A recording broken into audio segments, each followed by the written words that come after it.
we're walking from Mayan Beach up to Da Nang Beach, and I think that first video got a little long, so wanted to show you this. We mentioned that there's massages available everywhere. You can actually get a massage right on the beach. Foot, body, neck, and shoulder. You don't even have to go back across the street. You can get it right there on the beach. So Russell, what are some interesting things about Vietnam that you think you've discovered? Well, it's just a different culture, a lot of Buddhists. You can see across the ocean there, the Nang Beach there at the Lady Buddha statue. That place was crowded yesterday and everybody there, you know, coming to worship. The language, it's a different language, but people are friendly. They'll talk with you if you interact with them. You know, if you just learn a few phrases like Zen Chow, which means hello, or come on means thank you. You know, they appreciate your willingness to try. And a lot of people don't stop for you in the road. You just take your life in your hands crossing the road, and they'll blow the horn at you if you stop too quick or whatever. So, and then again, like we said in the other one, the prices is it's just amazing to me how low the prices are here. Yeah. One of the things that I guess I kind of knew before we came, but once we got here, it just confirmed it, is the number of expats and digital nomads. And I would consider the digital nomads to be the younger people that are still working remotely. You see them at a lot of the coffee shops, you see them at the beach with their laptops. Well, they've come to realize too that they can live over here on a remote working salary and make a little money while they're young, and it's inexpensive to live here, and and the internet here is amazing how fast it is. Yeah. And they can work remotely here in this foreign country and make a American salary and live like a king or queen here. Yeah, exactly. Yeah. And there's all kinds of network spaces, places, coffee shops where they want you to come in there and work. And so. Yeah, if you have a hotel room like ours, which isn't large enough to have a desk area or dedicated office area, you just walk outside your hotel 50 feet in most instances, and you're going to have an opportunity to go into a networking space. Yeah, networking space that you can go in for free. There are some that you can rent by the month or by possibly the day. Yeah, a membership. You can buy a membership too. Yeah.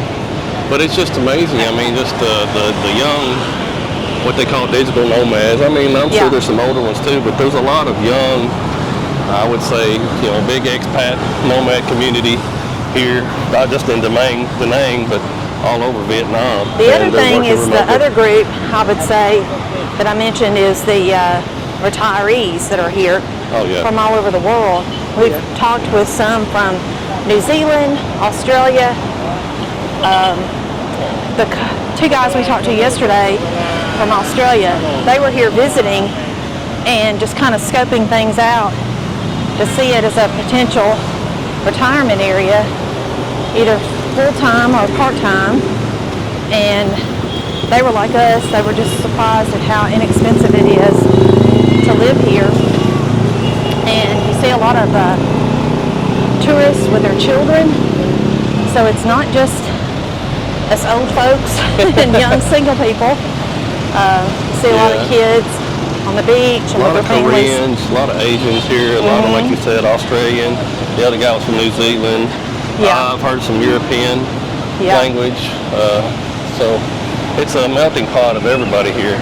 Here's Mikey Beach. Yeah. And a Mikey Beach sign there.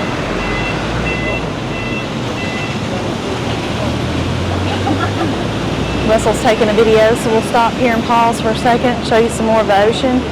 Definitely the waves are quite strong today.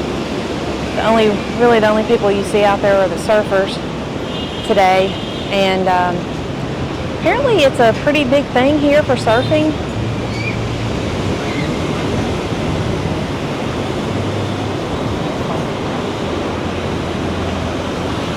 But you can walk along this promenade for,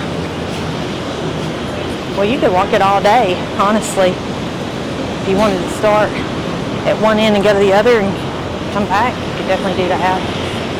A lot of people are out walking, running, exercising.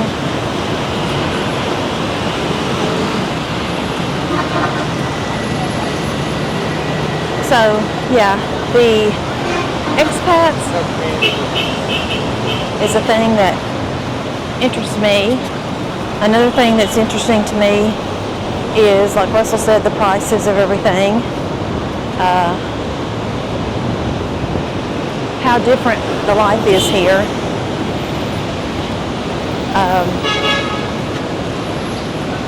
What you purchase in the stores. And I will say that we are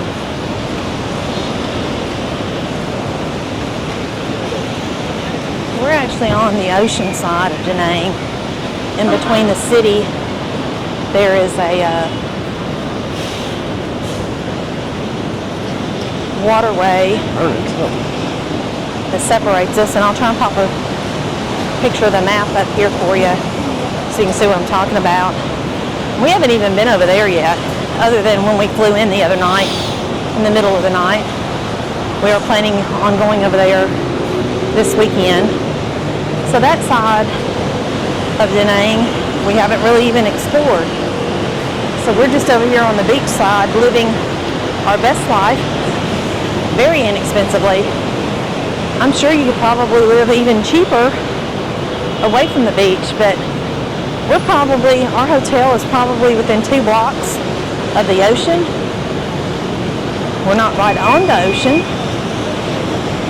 but the advantage of not being right on the ocean is I think you get a little bit more of the local flair away from some of the, I don't know that they're chain restaurants, but away from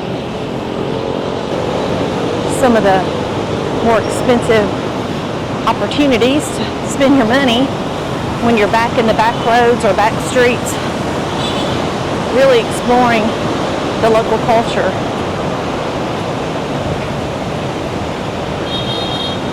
Stop here and wait for Russ.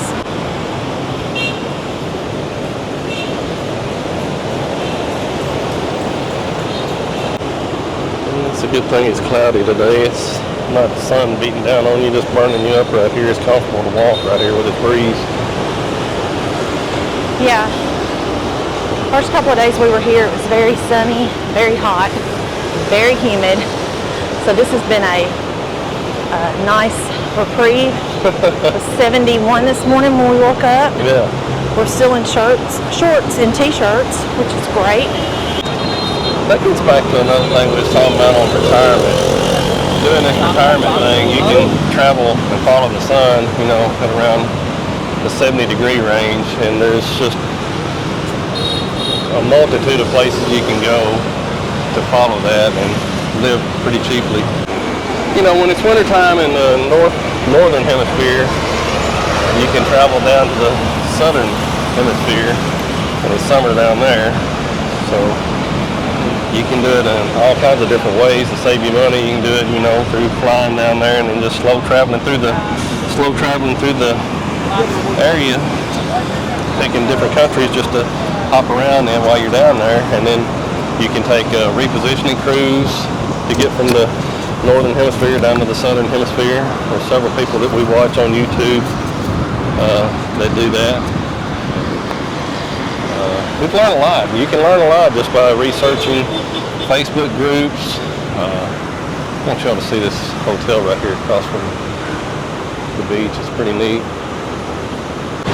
We're not going to hit every tourist spot because we want to save something for later. Yeah. We definitely plan on coming back. Yeah, like we said, we're slow traveling. We're not going to do everything. We're just here for right at almost a month, so save, like she said, some stuff to when we come back to try to do. So I think that's an advantage of slow traveling too. Mm-hmm. You don't have to, like, normally we would go to Europe for a week. We felt like we had to get everything crammed in to that 1 week. And Right. if we missed something, we would be like, oh, well, maybe someday we'll come back and get that done. But we always felt disappointed if we didn't get everything done that we wanted to do. Well, when you're slow traveling, you're really immersing yourself in the culture. Not staying in the touristy area. We're kind of off the touristy area, and I mentioned that earlier. And you're getting the ability to, if there's a day you just want to stay in the room or hang around and people watch. That's one of our big fun activities, is just people watching. And boy, you can do some people watching here. I guess it's not so much people watching, it's more scooter traffic watching. Oh yeah, trying to see if there's going to be a wreck. That's my main thing, is watching these intersections. So we've made it to Da Nang Beach. And if we hadn't said it, click like and subscribe to the channel, and we'll keep bringing you some more of these different walking videos and touristy sites. And